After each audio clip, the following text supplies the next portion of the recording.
Welcome to Sweet Science, you're on the Airs channel. It's my first video. I'm actually kind of doing an impromptu because I wanted to have like a whole setup and everything, but I thought, you know what, now's a good time to start. So I got a few subjects I want to touch on. I'm gonna try not to make the video too long because, you know, obviously I'm new to not boxing, but I'm new to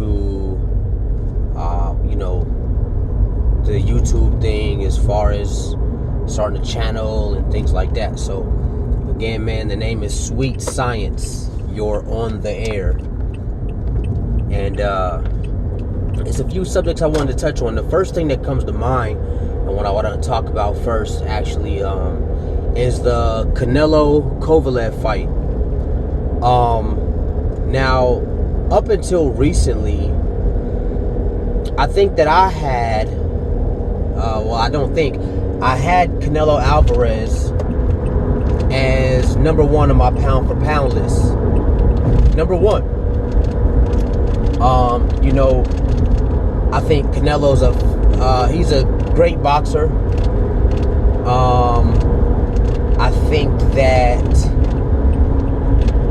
I think that he has shown a lot of improvement since his loss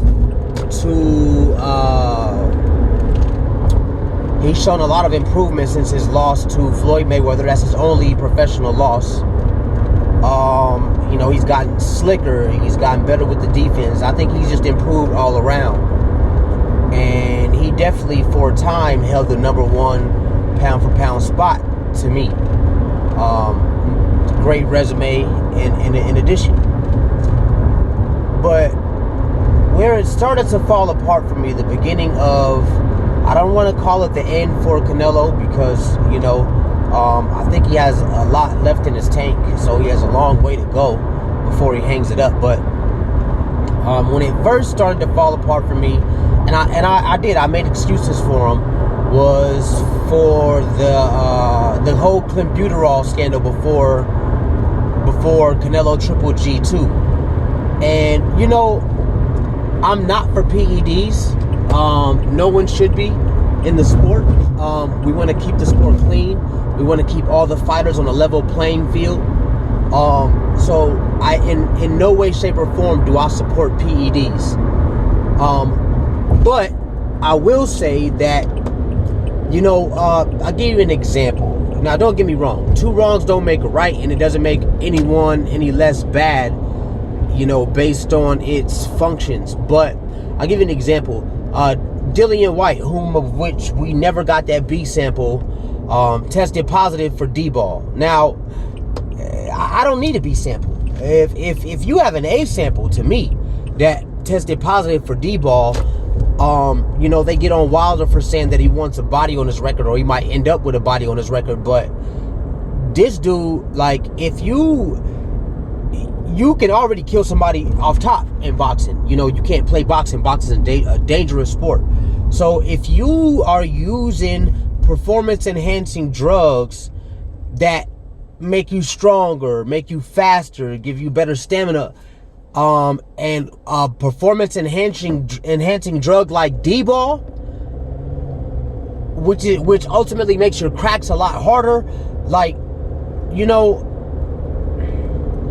you could kill somebody. So they get on Wilder for, you know, for that. But I digress. I say all that to say, when Canelo tested positive for the clenbuterol, I had to find out what it was. And it's something that works on your stamina, pretty much. It affects your stamina in a positive way.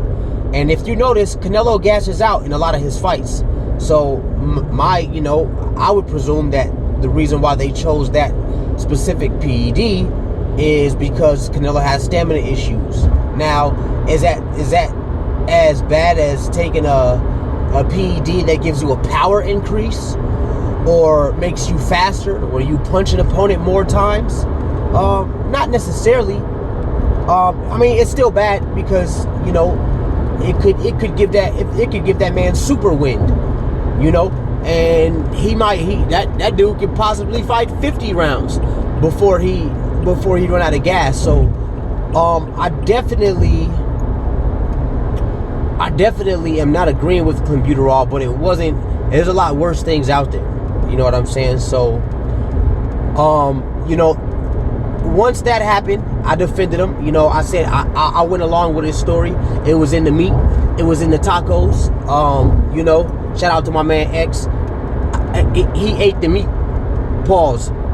But that's a whole inside joke we got about that whole damn Canelo scandal itself. You know what I'm saying? Because I always defended him, and I got a homie who really loves boxing as well, and he condemned him off top. I was like, nah, dog. It was the tacos. It was the tacos, man. He ate the meat. But yeah, man. So that happened, and I defended him. But then he got this whole like snobby nose up in the air, prima donna attitude that don't really sit well with me and in boxing. And in addition to that, he started to be contradictory. And what I mean by that is, this is a guy who said, and you can find the interview, I'm sure, I believe it was the beginning of this year. This is a guy who said he wanted to unify belts, but won't go and pick up the most prestigious belt in boxing, which is the WBC belt, which is cherished, actually, I believe, by it could be out of Mexico. So why wouldn't he want that belt? And the reason why he don't want that belt is because Charlo got it. That's why he don't want that belt. And I don't know if it's his team, I don't know if it's him and his team, or I don't know if it's him, but I'm going to just say that doesn't look good. I don't want to call the man a coward because, shit, Charlo ain't no easy outing. You understand what I'm saying? He's a dangerous fighter, for sure. And, again, you can't play boxing. Boxing is a dangerous sport. So I wouldn't go as far as calling the man a coward. But it just don't look good, especially when, you have repeatedly stated you're not afraid of anybody. Well, that's what it looks like, Canelo. It looks like you ducking smoke. And Demetrius Andrade. I'm not 100% sure what belt he has.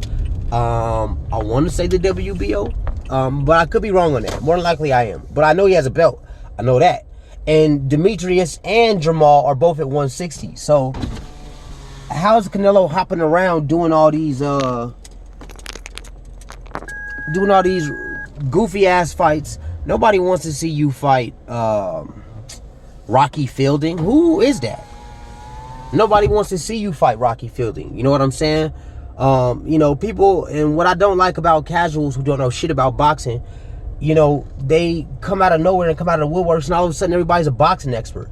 And no, I'm not no champion, but I do box. Shout out to Johnny Toko's boxing gym. I do box a little bit. Shout out to my coach, Coach K, Kelsey Banks, Hall of Fame boxer. You know what I'm saying? But I box a little bit.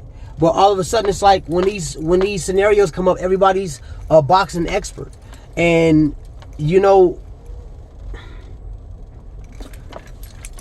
I don't know for sure. I don't think it's set in stone that Charlo could and would beat Canelo. I know he has a good-ass chance, but it don't mean that he would.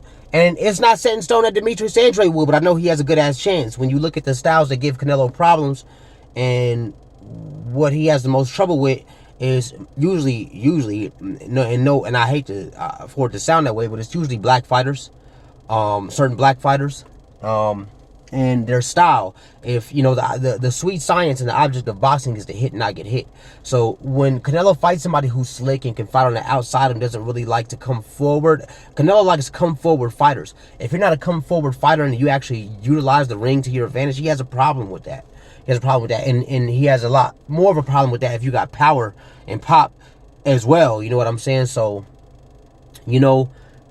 he's running from the Demetrius Andrade and the Jamal Charlo smoke. I get the Triple G. I understand the Triple G because personally, I felt like Canelo won both fights. I felt like he won the first one by a hair, by the skin of his teeth. But I could see I wasn't mad on it going either way. That second fight, anybody talking about Triple G won that second fight, man? Come on, man. Stop it and shut up. Sit down, analyze your life, and realize that you don't know what the fuck you're talking about, and try to gain some knowledge about yourself. Watch the fight. Don't tell me, oh, did watch it again. I don't want to hear none of that. Sit down, watch the fight, and look at the fight. If you want to get out a pen and a paper and 12 sheets of paper and do your scorecard per paper, you could do that. Canelo beat his ass that second time, man. So I understand he doesn't want to fight Triple G again, at least not right now. For what? I didn't already beat his ass. You know what I'm saying? And took what Triple G had. So I get that, but quit ducking the smoke, man. Or if you going, he went up to 168 and fought Rocky Fielding. Well, if you're gonna be at 168 and go pick out that's what he does. He hops around picking the weakest link from each weight class. So if you're gonna go to 168 and you're gonna fight Rocky Fielding for whatever you fought him for, and act like that's a dangerous fight just because he's big, just because he's a big person, which don't mean shit. Just because he's a big person, then you should have stayed there and you should have fought David Benavidez, or you could have fought David Benavidez, or at the time when he did the Rocky Fielding thing, I think Anthony Durrell might have had the belt, so he could have fought Anthony Durrell. I mean, I rather would have seen that than Rocky Fielding, or he could have fought Caleb Plant, but he don't want that smoke, and at least it seems like he don't want that smoke. So, you know, man, it's just like it. And then, you know, the whole franchise champion thing, we know what that is. Us real boxing fans, we not no casuals around here, man. I'm not no casual. We know what that is, man. We know the franchise champion, the same thing that Lomachenko requested to run for Devin Haney.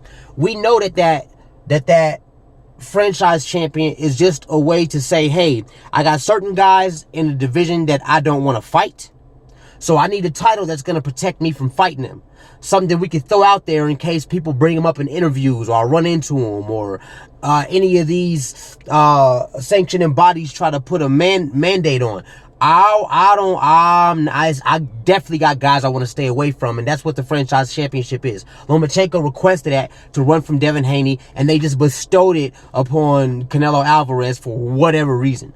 You know what I'm saying? So what he's doing with fighting Kovalev is he went to that division 175, and I'm not saying Kovalev is a nobody, but he's way over the hill of Crusher Kovalev. That's not Crusher Kovalev. That's Kovalev at this point. You know what I'm saying? So Eric Morales said it. And he is from Mexico like Canelo. He would have no reason to hate on him.